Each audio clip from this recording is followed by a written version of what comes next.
ভূত বাংলা টিভির নতুন এপিসোডে আপনাদের সবাইকে স্বাগতম। আপনাদের সাথে রয়েছি আমি জনি ইসলাম। আশা করি ভালো আছেন সবাই। আমিও ভালো আছি। আবারও আপনাদের মাঝে নিয়ে চলে আসলাম নতুন একটা সত্য ঘটনা। আমি এই ঘটনাটির নাম দিয়েছি নিশির রাতে ভূতের ডাক। তো আকাশ ভাইকে ধন্যবাদ এমন এক ঘটনা শেয়ার করার জন্য। আপনারা চাইলেও আমাদেরকে ঘটনা শেয়ার করতে পারেন আমাদের ইমেল অ্যাড্রেসে। আমাদের ইমেল হচ্ছে bhutbanglatv@gmail.com এ পাঠাতে পারেন। তো যেভাবে লেখা আছে আমি সেইভাবে পড়তে শুরু করছি। কোনো কিছু ভুল হয়ে গেলে ক্ষমা করে দিবেন। তো আমি ঘটনাটি শুরু করছি। সত্য ঘটনা। অনেকদিন পর আজ আবারও একটি সত্য ঘটনা আপনাদের সাথে শেয়ার করতে চলেছি। আশা করি ঘটনাটি ভালো লাগবে। আর ঘটনাটি কতটা ভয়ঙ্কর হবে জানি না, তবে যার সাথে ঘটে শুধু সেই জানে যে কতটা ভয়ঙ্কর। যাই হোক, গল্পে আসা যাক। ঘটনাটি ঘটেছে আমার বন্ধুর এক বড় ভাইয়ের সাথে। যেভাবে শুনেছি সেভাবে লেখার চেষ্টা করছি। জীবনে এমন কিছু ঘটনা ঘটে যার ফলে মানুষের পক্ষে ভালো থাকা সম্ভব নয়। কিছু কিছু ঘটনা যা মানুষকে অনেক কিছু বিশ্বাস করতে বাধ্য করায়। আমি রায়হান আমার জীবনের সাথে ঘটে যাওয়া একটি ঘটনা যেটা কিনা আমার জীবনকে বদলে দিয়েছে। আমার বাসা ভোলা, কিন্তু আমি পড়ালেখার কারণে বরিশালে থাকা হয়।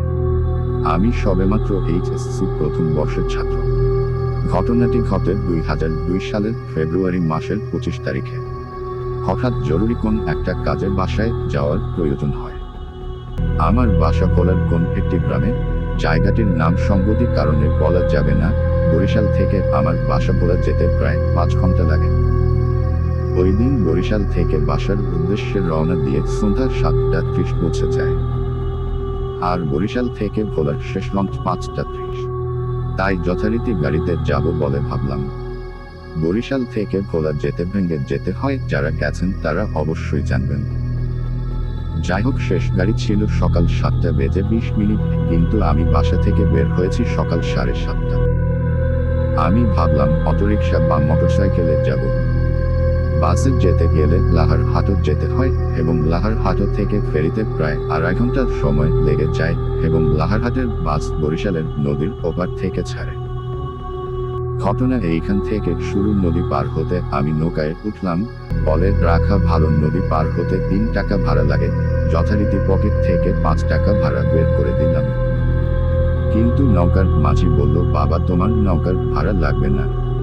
আমি অবাক হয়ে বললাম, কেন চাচা, সবার কাছ থেকে ভাড়া রাখছেন, আমার কাছ থেকে রাখবেন না কেন? তিনি উত্তরে বলল, বাবা আগের দিন তুমি আমাকে টাকা দিয়ে সাহায্য করেছিলে, আজ তার প্রতিদান দিচ্ছি। আমি অনেক জোরাজুরি করতেও সে নিল না। আমি ব্যাপারটা স্বাভাবিকভাবে নিলাম। যাই হোক, নৌকা নদীর ওপারে চলে আসলো। আমি নৌকার পিছনে ছিলাম, তাই সবার শেষে নৌকা থেকে নেমেছিলাম। যেই নামতে যাব ঠিক তখনই মাঝি ডাক দিল, রায়হান বাবা সাবধানে যেও, সবসময় আল্লাহকে স্মরণ কইরো বাবা, সাবধানে যেও, সাবধান। এমন ভাবে বলতে রইল যেন সামনে আমার জন্য ভয়ঙ্কর কিছু অপেক্ষা করছে।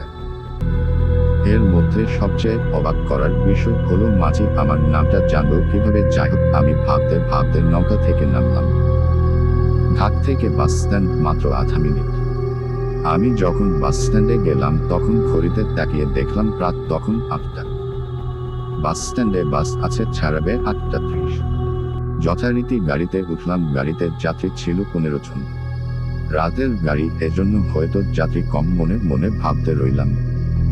সামনের দিকে ড্রাইভারের ঠিক পিছনেই বসার পর মনে হলো আমি নৌকায় ছোট একটা ব্যাগ ফেলে রেখে আসছি, তাতে আম্মুর অনেক মূল্যবান ঔষধ আছে। আমি ঘড়িতে দেখলাম 8:15 বাজে। গাড়ি ছাড়তে আরো 15 মিনিট। আমি আর দেরি না করে সোজা নৌকার উদ্দেশ্যে ঘাটে চলে গেলাম ব্যাগের সন্ধানে। অনেক খোঁজাখুঁজি করার পরও মাঝকে পেলাম না। ঘড়ির দিকে তাকালাম, সকাল 8:28 বেজে গেছে। আর 2 মিনিটের মধ্যেই গাড়ি ছেড়ে দিবে, যার কারণে ব্যাগের আশা ছেড়ে দিয়ে গাড়ির উদ্দেশ্যে চলে আসলাম। আমি আগেই গাড়ির সিটে যেয়ে তাকাতেই দেখতে পেলাম সেই ব্যাগটি আমার সিটের উপর রাখা। আমি একটু অবাক হলাম, এটা কিভাবে সম্ভব যে ব্যাগ আমি 30 মিনিট আগে নৌকায় ফেলে আসলাম সেটা এখানে কিভাবে আসলো? এর উত্তর আমার এখনো অজানা রয়ে গেল। যাই হোক, গাড়িতে বসে এটা ওটা ভাবতে রইলাম। গাড়িতে ছাড়লো সকাল 8:40 সবকিছু ঠিকঠাক। বরিশাল থেকে লাহারহাট যেতে 50 মিনিট লাগে। 10 মিনিট পর কন্ট্রাক্টর যারা তারা ভাড়া কালেক্ট করা শুরু করলো এবং বাসের সামনে থেকে তারা ভাড়া কালেক্ট করা শুরু করে। ওই দিন সবার সামনের সিটে বসার পরও ঠিক পিছনের সিট থেকে ভাড়া কালেক্ট করতে শুরু করলো। ভাবলাম হয়তো কন্ট্রাক্টরের ভুল। সব ভাড়া উঠানোর পর কন্ট্রাক্টর ড্রাইভারের পাশে এসে তার সাথে কথা বলতে রইল। আমি ডাকলাম, মামা ভাড়া নেন? কন্ট্রাক্টর বলল, আপনার ভাড়া দেওয়া লাগবে না মামা। আমি জানতে চাইলাম, কেন? সবার কাছ থেকে তো ভাড়া নিচ্ছেন, তাহলে আমারটা নিবেন না কেন? উত্তরে কন্ট্রাক্টর সেই মাছের মতো একই উত্তর দিল, তুমি একদিন আমাকে টাকা দিয়ে সাহায্য করেছিলে, আজ আমি তার শোধ দিলাম। আমি এবার একটু ভয় পেলাম, তাই কথা না বাড়িয়ে চুপচাপ ভাবতে রইলাম কি হচ্ছে এসব আমার সাথে। লাহারটে পৌঁছাতে সকাল 9:30 বাজলো। ফেরি ছাড়বে 10টায়। তাকিয়ে দেখলাম ফেরি এখনো ঘাটে আসেনি। ঘাটে আসা মাত্র দেখলাম একটা চায়ের দোকান খোলা এবং আশেপাশে একটা মাত্র চায়ের দোকান। আমি ভাবলাম হাতে এখনো সময় আছে, আমি চা খেয়ে নিই। যথারীতি চায়ের দোকানে গেলাম। দোকানদার অনেক বয়স্ক মানুষ, পাঞ্জাবি পরা, মুখে সাদা লম্বা দাড়ি। আমি কাছে যেতেই বলল, বাবা চা খাইবা? পথে কোন সমস্যা হয় নাই তো? আমি বিস্মিত হয়ে বললাম, কোন সমস্যা হয়নি, চা দেন। তিনি আমাকে নর্মাল কাচের গ্লাসে চা দিলেন। আমরা জানি দোকানে সাধারণত চা কাপে দেওয়া হয় আর চায়ের কালারটা অস্বাভাবিক। যাই হোক, আমি চায়ের গ্লাসটা হাতে নিয়ে দোকান থেকে কিছুটা দূরে সরে বাসায় কল করে জানিয়ে দিলাম সব। বাসা থেকে দোয়া দুরুদ পড়তে বলল। দোকানদারের চায়ের গ্লাসের কথা বলতে চাটা খেতে বারণ করলো, ফেলে দিতে বলল। কলটা কেটে আম্মুর কথা মতো চাটা ফেলে দিয়ে দোকানদারের কাছে গেলাম। দোকানের কাছে গিয়ে যা দেখলাম সেটাতে আমার সেন্সলেস হয়ে পড়ার মতো অবস্থা। যে দেখি ওখানে কোন চায়ের দোকানই নেই, সবকিছু উধাও। চায়ের দোকান বলতে কিছুই নেই, শুধু ফাঁকা জায়গা। দোকানের পাশে একটা গাছ ছিল, ওইটা ঠিকই আছে। আমি হাতের দিকে তাকাতেই দেখতে পারলাম গ্লাসটি হাতে ঠিকই ধরা। অনেক ভয় নিয়ে দাঁড়িয়ে আছি, কি করব কিছুই বুঝছি না। এমন সময় একটা অ্যাম্বুলেন্সের শব্দের আওয়াজ আমার কানে ভেসে আসতে রইল। যাই হোক, হাতে এসে দেখলাম একটা অ্যাম্বুলেন্স আসছে। আমি অ্যাম্বুলেন্সের দিকে এগিয়ে গেলাম। অ্যাম্বুলেন্সের ড্রাইভার ও তার সহকারী রয়েছে। তাদের সাথে কথা বলে জানলাম তারা ঢাকা থেকে রোগী নিয়ে আসছে, এখন তারা ফিরছেন এবং তারা পাশের গ্রামেই যাবে। আমি কিছুটা আশ্বস্ত হলাম এবং তাদের সাথে যাব ভাবলাম, কারণ রাত্রে গাড়ি পেতে ঝামেলা। যাই হোক, হাটে ফেরি চলে আসলো। অ্যাম্বুলেন্স যথারীতি ফেরিতে উঠল। ফেরিতে যানবাহন বলতে শুধু অ্যাম্বুলেন্স আর সাথে আমি বাদে 3 জন যাত্রী। ফেরি ছাড়লো রাত সকাল 10:40 আমি অ্যাম্বুলেন্সের ব্যাগ রেখে বসলাম এবং ড্রাইভারের সাথে কথা বললাম। হঠাৎ ফেরি বন্ধ হয়ে গেল। আমরা ভাবলাম হয়তো যান্ত্রিক কোন সমস্যা। ফেরির কি হয়েছে জানতে অ্যাম্বুলেন্স থেকে নামলাম। ফেরির ইঞ্জিনের কাছে গেলাম, দেখলাম কেউ নেই। ইঞ্জিন মাস্টার বিচের কাছে যাওয়ার সিদ্ধান্ত নিলাম। আমরা সবাই জানি ফেরির ড্রাইভারের সিটটা একটু উপরে হয়। আমি সিঁড়ির কাছে যেতেই ফেরি চলতে শুরু করলো এবং একদম মাঝনদীতে ফেরি। তারপরও আমি সিঁড়ি বেয়ে উপরে উঠতে রইলাম ড্রাইভারের সাথে কথা বলবো বলে। আমি সিঁড়ি বেয়ে উপরে উঠে কি মনে করেন নিচে তাকাতেই যা দেখলাম তা ভাবতেই আমার এখনো গা শিউরে ওঠে। নিচে তাকিয়ে দেখি অ্যাম্বুলেন্স নেই এবং কোন লোক নেই, পুরো ফেরি ফাঁকা। এটা দেখা মাত্র আমি প্রচন্ড শোকর খাই। কিছু না ভেবে আমি ড্রাইভারের দরজায় নক করি ড্রাইভারের সাথে ব্যাপারটা শেয়ার করার জন্য। দরজা ভিতর থেকে আটকানো ছিল। 2-3 বার নক করার পরও দরজা ভিতর থেকে খুলল না। সবচেয়ে অবাক করার বিষয় হলো ড্রাইভারের কেবিনে কোন মানুষ নাই। ফেরির স্টিয়ারিং একা একা ডানে বামে ঘুরছে। এটা দেখে আমি আর নিজেকে ধরে রাখতে পারলাম না, সেন্সলেস হয়ে ওখানেই পড়ে যায়।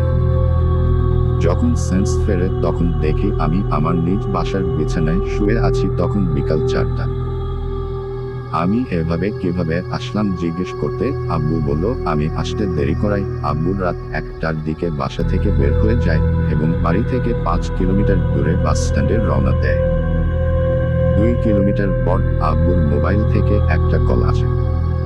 ফোন রিসিভ করতেই ওপাশ থেকে একজন বলে, কাকা আপনি কোন টেনশন নিয়েন না, আপনি আলামিন মসজিদের কাছে যান, ওখানে রায়হানকে পাবেন। এইটুকু বলে লাইনটা কেটে দিল। রিপ্লাই দেওয়ার কোন সুযোগ দিন না। বলে রাখা ভালো, আমার বাসা থেকে আলামিনের মসজিদের দূরত্ব 10 মিনিটের এবং ওইটার পাশ দিয়ে একটু আগে আব্বু এসেছে, তখন তিনি আমাকে ওখানে দেখেন নাই। যাই হোক, আব্বু তাড়াতাড়ি মসজিদে আসলেন, এসে দেখলেন মসজিদের বাইরের জানাজার যে খাটটি রয়েছে তার পাশে আমি সেন্সলেস অবস্থায় পড়ে আছি এবং 2টা জানাজার খাটের মধ্যে পড়ে আছে আমার ব্যাগটা। এই অবস্থা দেখে আব্বু মসজিদের ইমাম সাহেবকে ঘুম থেকে দেখে তুলেন এবং আমাকে তাড়াতাড়ি করে বাসায় নিয়ে আসলেন। 3-4 দিন পর আমি সুস্থ হই। যাই হোক, ঘটনার পরদিন রাতে আমি কি মনে করে মানিব্যাগ চেক করতেই দেখতে পেলাম আমার মানিব্যাগে অতিরিক্ত 200 টাকা আছে। আমার স্পষ্ট মনে আছে বরিশাল থেকে ভোলা রওনা দেওয়ার সময় আমার মানিব্যাগে 740 টাকা ছিল। মানিব্যাগে এর চেয়ে বেশি 1 টাকাও ছিল না, আর মানিব্যাগে 100 টাকার কোন নোটও ছিল না। এখন 2টা 100 টাকার নোট যেটা কিনা এখনো আমার কাছে রেখে দিয়েছে। অবাক করার বিষয় হলো যে লোকটি আব্বুকে কল করে আমার অবস্থান জানিয়েছিল, আব্বুর রিসিভার কল লিস্টটা চেক করে দেখলাম সেই নাম্বারটি ওখানে ছিল না। আরও একটি অবাক করার বিষয় হলো খোঁজ নিয়ে দেখলাম সেদিন রাতে ফেরি চলাচল নাকি বন্ধ ছিল। এখন প্রশ্ন হচ্ছে, ফেরি চলাচল যদি বন্ধই থাকে তাহলে আমি কিভাবে নদী পার হলাম? আর ফেরি থেকে আমার বাড়ি হচ্ছে 109 কিলোমিটার, এত বড় দূরত্ব আমি কিভাবে অতিক্রম করলাম? মাঝি, বাসের ড্রাইভার, আমার ব্যাগ পাওয়া, এমন হাজারো প্রশ্ন মনের ভিতর ঘুরপাক খেতে রইল, যার উত্তর আমার আজও অজানা। ঘটনাটি পুরো সত্য ঘটনাকে কেন্দ্র করে লেখা। ঘটনাটি কেমন লাগলো ছোট একটি কমেন্টের মাধ্যমে জানাবেন। আশা করি দ্বিতীয় ঘটনাটিও আপনাদের ভালো লাগবে। তো আমি শুরু করছি ঘটনাটি। সত্য ঘটনা 2। নমস্কার নিবেন দাদা, আমি উজ্জ্বল, ছদ্মনাম আম্মা, বাসা সাতক্ষীরার ভুমরায়। আমি যে ঘটনাটি শেয়ার করব সেটি আমার বাবার সাথে ঘটেছে। আমার বাবার মতো করে ঘটনাটি বলছি। তার নাম সুনীল, ছদ্মনাম। আমার বাবা বলছে, তখন সবেমাত্র মুক্তিযুদ্ধের আভাস চলছে বাংলাদেশ, পুরোপুরিভাবে মুক্তিযুদ্ধ শুরু হয়নি। কিছু রাজাকার আমাদের এলাকার হিন্দুদের উপর নির্যাতন চালায় ও লুটপাট করে। এই নির্যাতন সহ্য করতে না পেরে আমাদের এখানের অধিকাংশ হিন্দু ভারতে চলে গিয়েছিল, কিন্তু আমি চাইনি। হই হিন্দু কিংবা মুসলিম বা বৌদ্ধ খ্রিস্টান, আমার সবচেয়ে বড় পরিচয় হলো আমি বাঙালি। ফ্যামিলির সবাইকে ভারতে পাঠিয়ে দিয়েছিলাম এবং আমি মুক্তিযুদ্ধের ট্রেনিং নিচ্ছিলাম। বঙ্গবন্ধুর ডাকে সাড়া দিয়ে ঝাঁপিয়ে পড়েছিলাম মুক্তিযুদ্ধে। 29 এপ্রিল 1971 সাতক্ষীরা সীমান্তের ভোমরায় পাকবাহিনীর সঙ্গে নতুন প্রশিক্ষণপ্রাপ্ত মুক্তিযোদ্ধাদের প্রচণ্ড যুদ্ধ হয়। এই যুদ্ধে নেতৃত্ব দেন সুবেদার আইয়ুব আলী। 16 থেকে 17 ঘণ্টাব্যাপী যুদ্ধে মুক্তিবাহিনীর সুবেদার শামসুল হক ও দেবহাটার আবুল কাশেম সহ 4 জন মুক্তিযোদ্ধা শহীদ হন। এই যুদ্ধে আমি অংশগ্রহণ করেছিলাম। এই যুদ্ধে আমি প্রচণ্ডভাবে আঘাত পেয়েছিলাম। আমি এতটা অসুস্থ ছিলাম যে নিজের সেবা নিজের করার মতো শক্তি ছিল না। তাই সিদ্ধান্ত নিলাম রাতের বেলায় ভারত সীমান্ত পার হয়ে ফ্যামিলির কাছে চলে যাব এবং একটু সুস্থ হলে ফিরে আসব। 3রা মে রাতের বেলা আমি পূর্ব পাকিস্তান ও ভারত সীমান্ত পার হয়ে ভারতে ঢুকে পড়ি। আমি অনেকটা অসুস্থ ছিলাম, তাই আমার হাঁটতে কষ্ট হচ্ছে। আমি একটা জঙ্গলের মতো জায়গা দিয়ে হাঁটছিলাম। আমার সামনে 3 জন লোককে হাঁটতে দেখলাম। আমি একটু দ্রুত হাঁটতে চাইলাম, কিন্তু পারলাম না। লোক 3 জনকে ডাক দিলাম, কিন্তু তারা কোন কথা বলছে না। আবারও ডাক দিলাম, তবুও তারা কথা বলছে না। এরপর অনেক জোরে চিৎকার দিয়ে ডাক দিলাম, এরপর তারা পিছু ফিরল। ভাই, আমি অনেক অসুস্থ, আপনারা কোথায় যাচ্ছেন? আমাকে একটু সাথে করে নিয়ে যান, আমি কলকাতায় যাব। লোক তিনজন কোন কথা না বলে আমাকে ইশারা করলো যে আমাদের সাথে চল।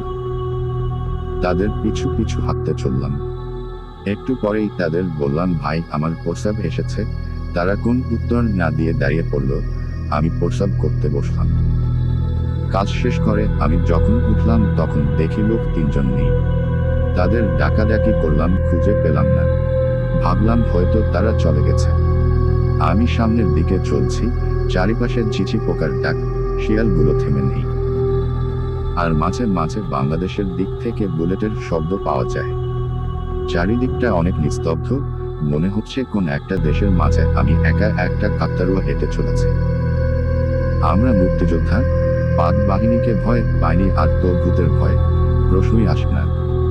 পিছন থেকে একটি ডাক আসলো, শুনি। ডাকটি তেমন জোরে ছিল না, তাই খেয়াল না দিয়ে সামনে হেঁটে চলছে। আবারও একটি ডাক আসলো, শুনি। এবার পিছনে তাকাতে দেখি সেই তিনজন আমাকে ডাকছে। আমি তাদের দেখে স্বস্তি পেলাম, কিন্তু মনে মনে এটাও ভাবতে লাগলাম তারা আমার নাম জানলো কিভাবে। তারা তো আমার সাথে কথাই বলেন। তাদের কাছে গিয়ে দেখলাম তাদের প্রত্যেকের মুখে রক্তের মত কিছু একটা লেগে আছে। আমি ভয় পেয়েছি তখন, কিন্তু তাদেরকে বুঝতে দেইনি যে আমি ভয় পেয়েছি। তাদের জিজ্ঞেস করলাম, তোমরা কোথায় গিয়েছিলে? ওরা আমাকে উত্তর দিল, ক্ষুধা লেগেছিল তাই খেতে গেছিলাম।